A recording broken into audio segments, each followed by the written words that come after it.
Good morning and welcome to America's Home Cooking. Yesterday I called this an Australian bread. It's not, it's an Austria bread that we're making. This is part two of the Austrian Spelt Bread.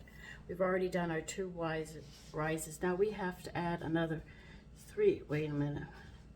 We need another half cup of water in here, and we'll start adding all of this other stuff together. Right, yeah.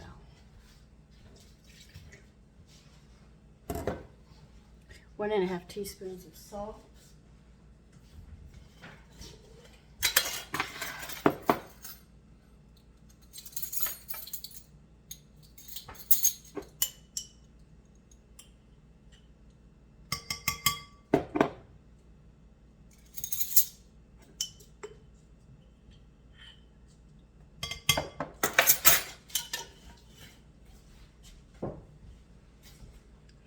We need 2 tablespoons of fennel seeds.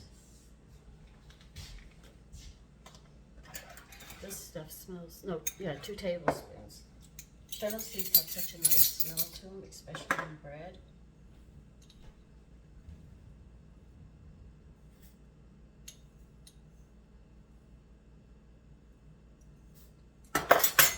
And we're going to need 1 tablespoon of caraway. I use a lot. When you start making these grains, you'll notice that, especially European, they add seeds and stuff to them, which make them so nice. You need 2 tablespoons of firmly packed brown sugar. They do not stress light or dark, so whichever one you have, you can use.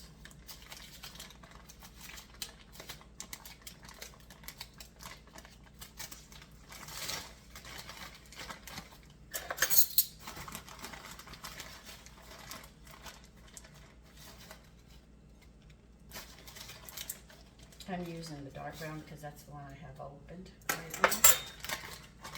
When I finish doing these, I'll show you how to make your own light and dark brown sugar. There's so much that you can do that you don't have to buy in the store. I have a whole lot of confectionery sugar, so I don't have to worry about doing that for a while. All right, you're going to need 2 tablespoons of vegetable oil. When they say vegetable, I usually just use corn oil. But that's my preference.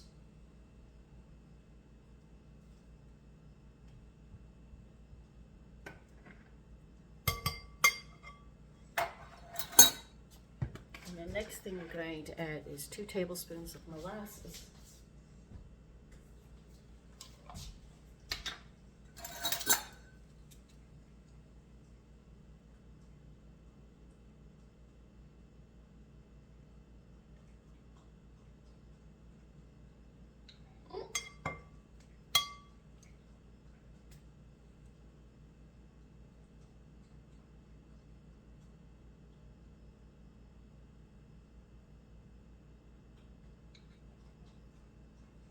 Oh, honey is like molasses in the fat.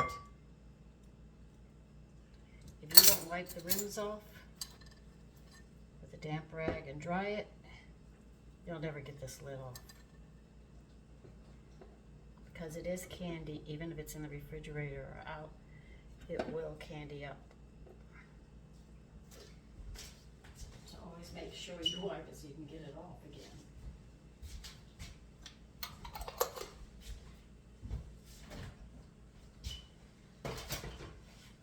You're going to have to grease 2 one-pound loaves. You're going to need to do that as well.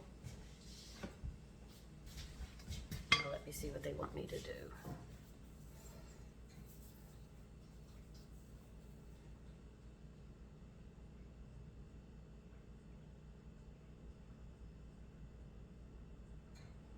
Okay, I know what to do now.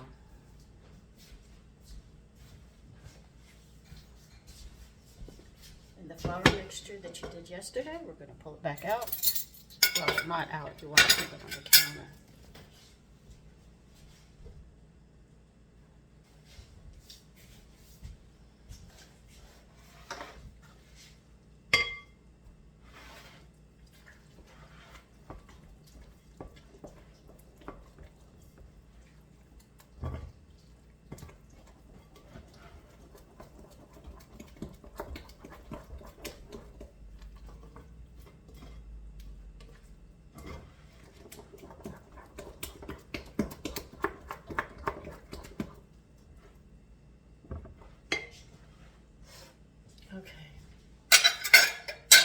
am going to bring you over here. Oh, hold on. I got you plugged in charging.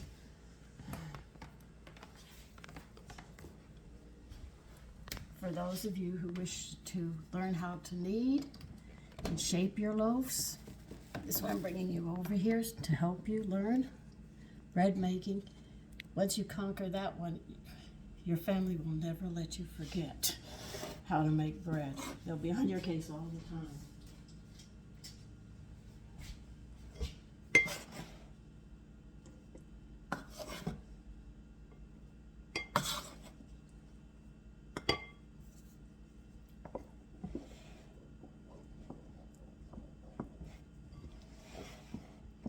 Add about a cup in, beat it, work it in.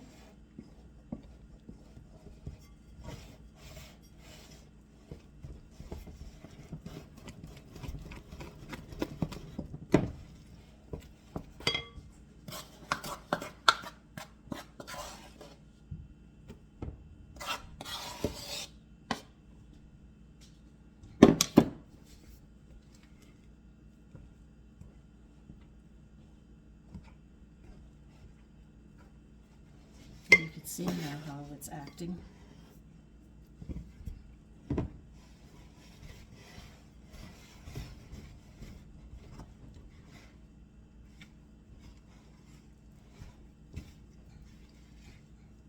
That's getting ready to come out onto the counter or the board or the table, wherever you're going to do your kneading.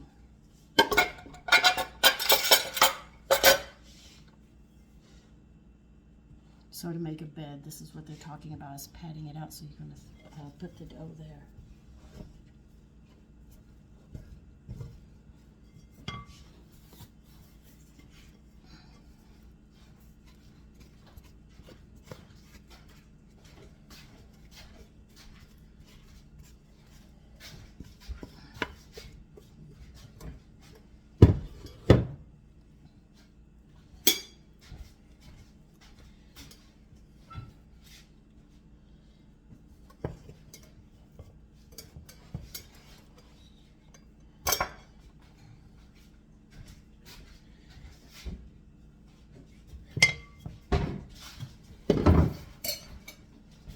Now to knead, let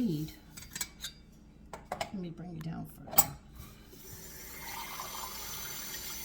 You fold it over at first. You want to get it to where you can work with it. So you fold it and fold it and fold it, and you're putting the flour into it. Now some people have arthritis and they cannot knead, and like my girlfriend says, she runs her mixer for 7 minutes. Because her shoulder, she has a problem with her shoulder, she can't knead. All right, now that you've got it like this, what you do is you're going to come from your right side unless you're left-handed. You're going to take it, fold it over, and press both palms down, and you turn it. You do it. This is the action of kneading. And as you knead, you push this flour back underneath it. And as you knead it, it will be taking it in. So if you can't knead and you have a good mixer, you can run it for 7 minutes, and that will do the action of what I'm doing. But do make sure you have the paddle for bread making when you do it. You don't want the other ones. But she will, and she did inform me that she does burn her mixers out. And see, as you knead this quarter turn, press down, because you fold it over, do a quarter turn, press down, quarter turn, fold it and press. Once again, I'll do it in slow motion. You come over, you fold it, you twist it, and come down.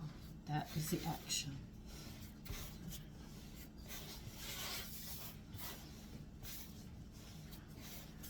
And this will take all this flour up, and then I'll show you how you pat out a loaf shape.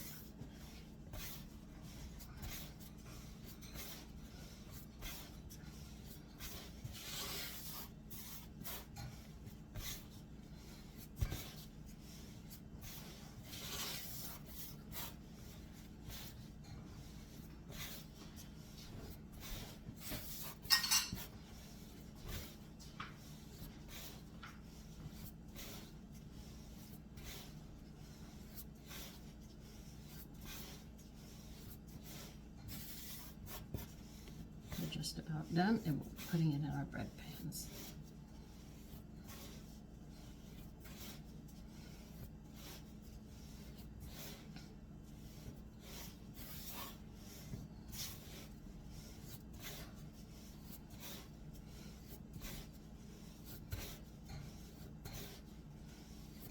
And this bread is so nutritious, you don't have to add anything to it. All right, now what you've got here are particles of bread and dough that didn't come in. You just get rid of it. You don't need it, because it's not going to go into the bread.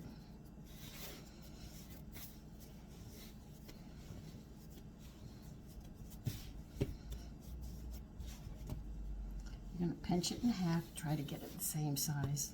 I always try, but I never make it, so I always suspect I'm going to have a low one.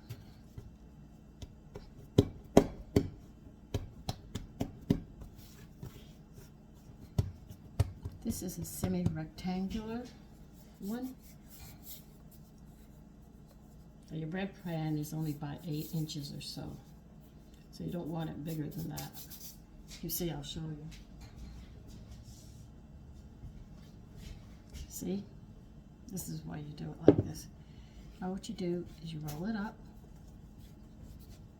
pinch your seams, pinch them good. Check, make sure they're really pinched, and that they'll come undone. Seam side down, you hold it like this, lay it into the pan like that. That's it.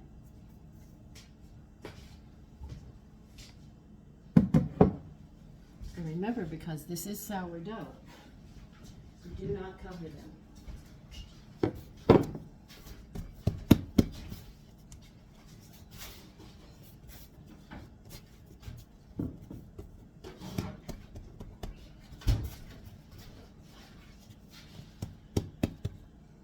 Basically, to bake bread, you just need a bowl, some measurements for liquid and dry, mini grains and some bread pans, and you can make bread.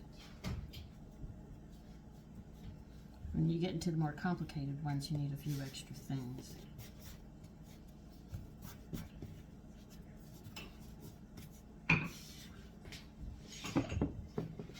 Just put them in a warm corner, someplace where they can rise. Now, when they're an inch above the rim of the pan, that's when we're going to bake them, and I'll see you then.